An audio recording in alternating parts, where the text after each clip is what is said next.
18 ذوالحج یوم شہادت سیدنا عثمان بن عفان رضی اللہ تعالی عنہ ہے۔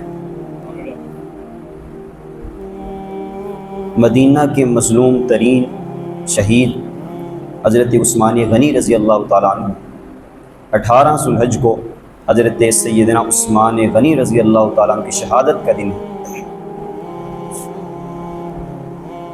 اس لیے میں نے حضرت عثمان غنی رضی اللہ تعالیٰ عنہ کی شہادت کے حوالے سے چند معروضات آپ کے سامنے پیش کرنی ہے۔ قرآن کریم کی سورہ بقرہ کی آیت مبارکہ آپ کے سامنے تلاوت کی ہے۔ اللہ تعالیٰ فرماتے ہیں کہ وَلَا تَقُولُوا لِمَن يُقْتَلُ فِي سَبِيلِ اللَّهِ أَمْوَاتٌ، کہ وَلَا تَقُولُوا نہ کہو، تم نہ کہو وَلَا تَقُولُوا لِمَن يُقْتَلُ فِي سَبِيلِ اللَّهِ أَمْوَاتٌ، ان لوگوں کے بارے میں یہ نہ کہو جو اللہ کے رستے میں شہید ہوتے ہیں۔ کیا نہ کہو؟ ان کو مردہ نہ کہو۔ جو لوگ اللہ کے رستے میں شہید ہوتے ہیں ان کو مردہ نہ کہو۔ آگے اللہ تعالیٰ جواب دے رہے ہیں، کیا کہیں؟ بل احیاء ولکن لا تشعرون، ان کو زندہ کہو، وہ زندہ ہیں۔ بل احیاء ولکن لا تشعرون، لیکن تمہیں ان کی زندگی کا شعور نہیں ہے۔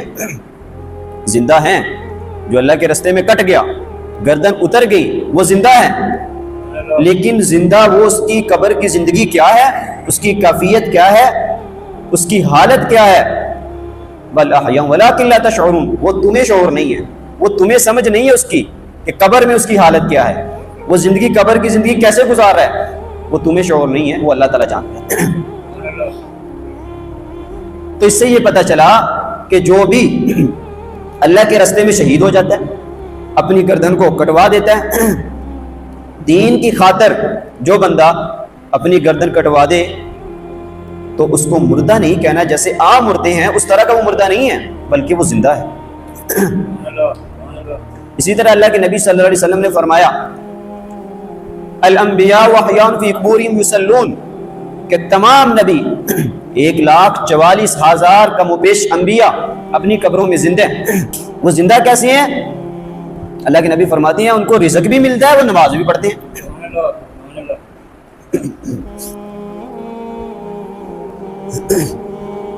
تو رزق بھی ملتا ہے، نماز بھی پڑھتے ہیں۔ اب وہ نماز اس طرح کی نہیں پڑھتے جیسے ہم 5 وقت کی نماز پڑھتے ہیں، نہیں، وہ مزہ اور لذت لینے کے لیے نماز پڑھتے ہیں، جب دل چاہا نماز پڑھ لی۔ اب ایک بندہ کہنے لگا کہ تم کہتے ہو کہ نبی قبر میں زندہ ہے، تو میں نے کہا ہم نہیں کہتے، قرآن کہتا ہے یا حدیث کہتی ہے، خدا کہتا ہے یا خدا کا پیغمبر کہتا ہے، ہم کب کہتے ہیں؟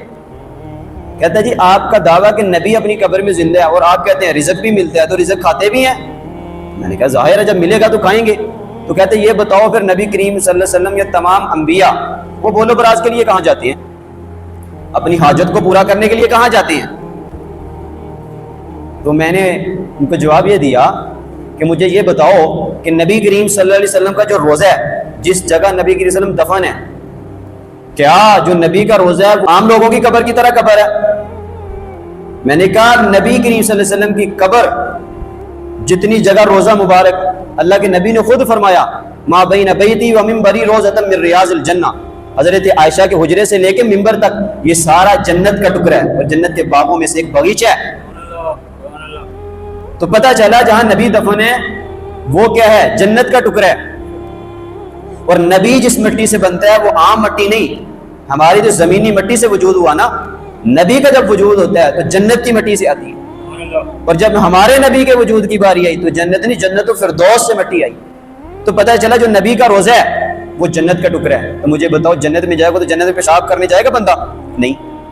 تو نبی کا روزہ بھی جنت ہے، وہاں رزق بھی کھاتے ہیں لیکن پیشاب کو حاجت کی ضرورت نہیں پڑتی، وہ جنت ہے، وہ جنت میں پیشاب اور کسی قضا حاجت کے لیے نہیں جاتا۔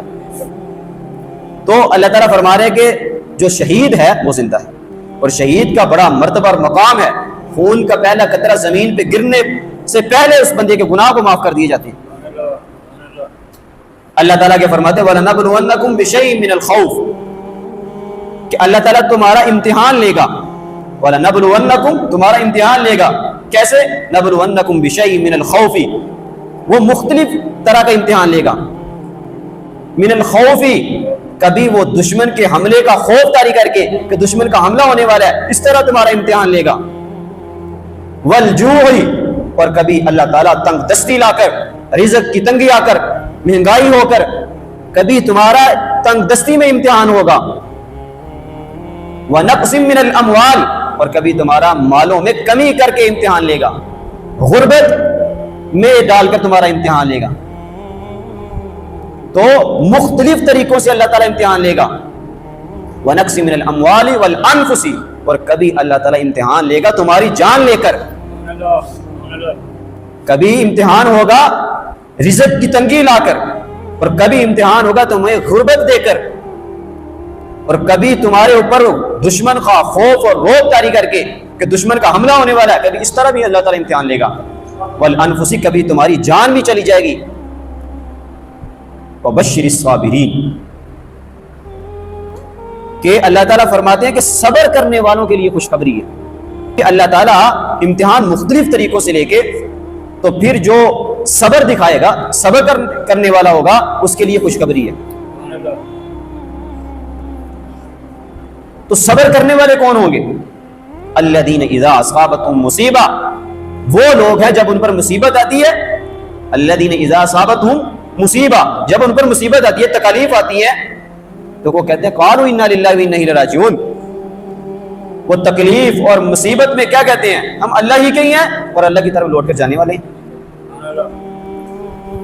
اب جب بندہ دنیا سے جاتا ہے تو مختلف خیالات ذہن سے آتے ہیں، یار ابھی میں نے ملا تھا، وہ تندرست تھا، اچھا بھلا تھا، ہمارے ساتھ ملاقات کی، بیٹھا کھانا کھایا، یہ چلا گیا،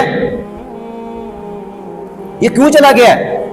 اللہ تعالیٰ فرما رہے ہیں قالوا انا للہ، یہ تم جو ذہن میں خیالات ہے کہ یار اچھا بھلا تھا، میرے ساتھ باتیں کر رہا تھا، میرے ساتھ بیٹھا ہوا تھا، انا للہ، اللہ تعالیٰ فرما رہے ہیں یہ میری ملکیت ہے، یہ آپ کو وجود بخشا نا، یہ میری ملکیت ہے۔ تو کسی بندے کے قبضے میں کوئی چیز ہو، جس وقت وہ مرضی چاہے اس کو اٹھا لے، تو انا للہ، اللہ تعالیٰ فرماتے ہیں یہ میری ملکیت ہے، میں جب چاہوں اس میں تصرف کر لوں، میں جب چاہے اس کو موت دے دوں۔ اور دوسرا بندے کے ذہن میں خیال آتا ہے کہ یار یہ تو ہم سے جدا ہو گیا، یہ تو چلا گیا، تو اللہ تعالیٰ فرماتے ہیں کہ انا للہ و انا الیہ راجعون، یہ صرف یہ نہیں چلا گیا، آپ لوگوں نے بھی میرے پاس آنا ہے، آپ لوگوں نے بھی میرے پاس آنا ہے۔ تو نتیجہ کیا نکلا؟ نمبر 1، حضرت عثمان غنی رضی اللہ تعالیٰ عنہ کی شہادت بہت بڑا منصب اور مقام ہے جو شہادت کے ذریعے حضرت عثمان کو ملا۔ دوسرا، اللہ تعالیٰ نے جتنے امتحانات تھے ان تمام امتحانات میں حضرت عثمان کو گزارا تو سب میں پاس ہو گئے۔ وَلَنَبْلُوَنَّكُمْ بِشَيْءٍ مِّنَ الْخَوْفِ، حضرت عثمان رضی اللہ عنہ گھر کا محاصرہ کیا گیا، 40 دن تک محاصرہ رہا، ان باغیوں نے حضرت عثمان کے گھر کو گھیر لیا، اس وقت حضرت عثمان نے خوف نہیں کھایا۔ تو پہلا اللہ تعالیٰ نے کیا بتایا تھا؟ وَلَنَبْلُوَنَّكُمْ بِشَيْءٍ مِّنَ الْخَوْفِ، کبھی دشمن کے خوف سے میں تمہارا امتحان لوں گا۔ تو پتہ چلا حضرت عثمان نے ان باغیوں کے ساتھ معاہدہ نہیں کیا، ان کا یہی بار بار یہی کہتے تھے کہ آپ خلافت چھوڑ دو، لیکن حضرت عثمان نے خلافت نہیں چھوڑی۔ تو دشمن کے خوف کی وجہ سے وہ ڈرے نہیں، یعنی اللہ تعالیٰ نے جو امتحان نازل کیا اس میں پاس ہوئے۔ من الخوف والجوع، 40 دن تک حضرت عثمان کو کوئی چیز کھانے کے لیے نہیں دی گئی، تو اس امتحان میں بھی حضرت عثمان کیا ہوئے؟ پاس ہوئے۔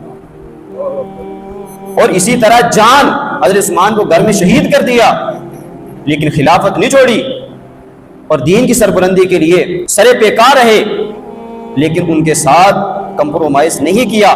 پتہ چلا جتنے امتحانات اللہ قرآن میں ذکر کر رہا ہے ان تمام امتحانات میں حضرت عثمان پاس ہوئے۔